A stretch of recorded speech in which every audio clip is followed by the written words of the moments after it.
ಸರ್ವಮಂಗಳಮಾಂಗಲ್ಯೆ ಶಿವೆ ಸರ್ವಾರ್ಥಸಾಧಕೆ ಶರಣ್ಯೇ ತ್ರ್ಯಂಬಕೆ ದೇವಿ ನಾರಾಯಣಿ ನಮೋಸ್ತುತೆ. ಶ್ರೀ ಗಂಗಮದೇವ್ಯೈ ನಮಃ. ಇವತ್ತೊಂದು ದಿವಸ ವಿಶೇಷವಾದಂಥ ದಿನ ನಮಗೆ.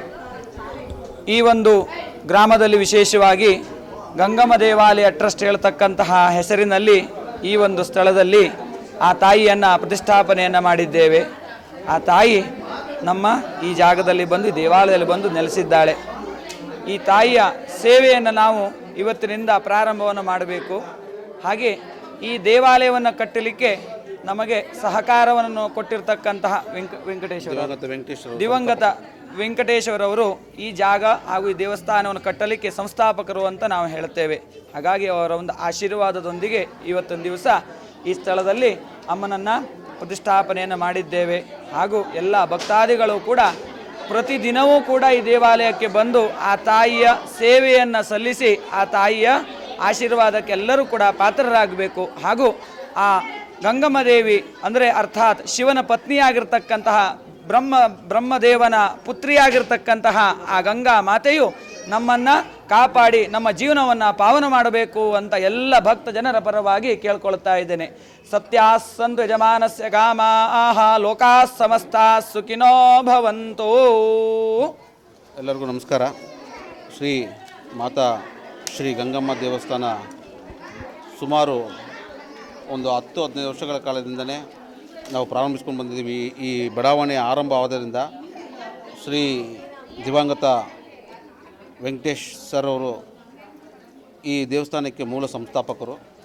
ಅವರಿಗೆ ಅವತ್ತಿನ ದಿನಗಳಲ್ಲಿ ಇಲ್ಲಿ ಗಂಗಮ್ಮನ ನೆಲೆಸಬೇಕಂತ ಭೂಮಿ ಪೂಜೆ ಎಲ್ಲ ಮಾಡಿ ಈ ಬಡಾವಣೆಯಲ್ಲಿ ಗಂಗಮ್ಮ ದೇವಿ ಬರಲೇಬೇಕಂತ ಮೊಟ್ಟ ಮೊದಲು ಪ್ರಾರಂಭಿಸಿದರು ಈ ಬಡಾವಣೆಯವರು ಮತ್ತು ನಮ್ಮ ವೆಂಕಟೇಶ್ ಸಾಹೇಬರು.